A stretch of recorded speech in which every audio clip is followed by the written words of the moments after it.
Let me ask you something. When was the last time you had a wildly creative idea, something totally outside the box, and thought, whoa, that's kind of crazy, but also kind of brilliant? Then you stopped. Why?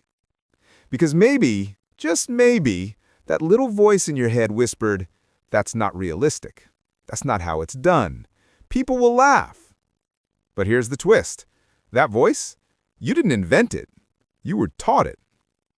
So today, let's ask the big question. Do schools kill creativity, or is something deeper going on? Welcome to the show that challenges how you think, sharpens your English, and feeds your hunger for personal growth.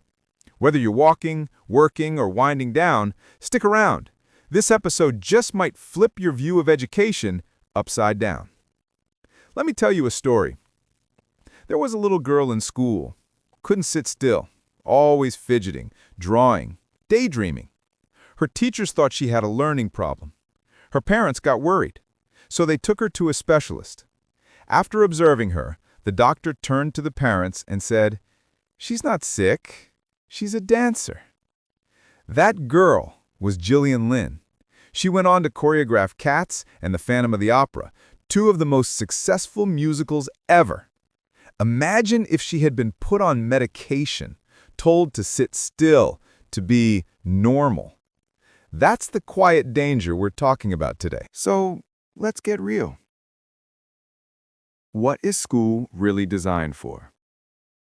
Is it preparing us for the world we live in now? Fast, changing, creative, unpredictable? Or is it still training us for the world of 200 years ago? A world of factories, uniforms, obedience, where following the rules was more important than thinking for yourself. Because when you look closely, most schools still follow a pattern. Sit down, stay quiet, memorize, don't ask too many questions. Creativity? That's for Thursday afternoons in art class, if there's time. But creativity isn't just painting or poetry. It's how we solve problems. It's how we imagine new futures. It's how we adapt in a world that doesn't sit still. But in school, what do we learn? To chase the one right answer on a test. Even though real life has 1,000 answers, and none of them come with a study guide. Sir Ken Robinson once said, "If you're not prepared to be wrong, you'll never come up with anything original." Yet in most schools, being wrong, it's the worst thing you can be. No wonder people lose their creative fire. No wonder most of us stop raising our hands. And let's talk about grades. Grades don't always reward creativity. They reward memorization. They reward compliance. And the kid who questions everything, who draws comics in their notebook, who sees the world differently, they're often told to focus, behave, get serious. But Einstein daydreamed.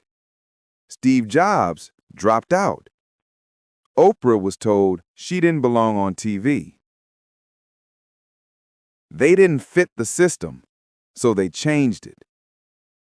That's not rebellion. That's real creativity. So maybe you're not in school anymore. Maybe you graduated years ago, but now you feel stuck, uncreative, uninspired, just going through the motions. You're not alone.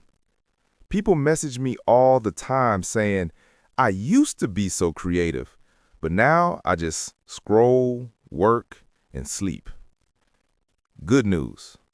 Your creativity didn't die. It just got buried, under pressure, under fear, under years of being told to be realistic. Now it's time to dig it out. Let me give you 3 simple ways to wake up your creativity, starting today. 1. Ask what if every day. What if I tried a new way to solve this? What if I made a video, even if it flopped? What if I followed that weird idea just to see? The best ideas often sound crazy at first. 2. Make bad art. Seriously. Write a terrible poem. Draw a stick figure comic. Sing badly on purpose. Why? Because perfection is a creativity killer. When you stop fearing mistakes, your imagination takes off. Every masterpiece is started as a mess. And 3, learn from rule breakers. Find people who didn't wait for permission. People like Asimov, who said, self-education is, I firmly believe, the only kind of education there is. Watch TED Talks, read memoirs, follow creators. They'll remind you you don't need a classroom to learn. You just need courage. And for those of you learning English through this podcast, guess what? You're already thinking creatively. You're not just listening. You're rewiring your brain.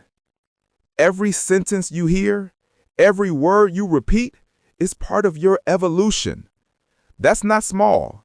That's superpower stuff. So let's circle back. Do schools kill creativity? Maybe not on purpose, but when schools focus more on rules than risks, on tests over thinking, on obedience over originality, they can accidentally suffocate the spark. But here's the truth. Creativity doesn't live in a classroom. It lives in you. And you don't need permission to think big, to try something weird, to fail, to learn, to grow. Yes, school gave you tools, but you're the one holding the hammer. You're the builder, the artist, the author of your own mind. So here's what I want you to do. Write down one creative idea you've had this week. Don't judge it, just write it. Then ask, what's the smallest step I could take to make this real? Do that, even if it's messy, even if it's slow. Because taking action, that's how creative people are made. And hey, if this episode spoke to you, if it helped you think differently, or made you smile, or reminded you of your old creative self, then do this. Follow the channel, share this with someone who needs a spark, and come back tomorrow for another life-shifting idea. We're building a space where creativity, motivation, and real learning meet. One bold thought at a time. Until next time, stay curious, stay creative, and most of all, stay you.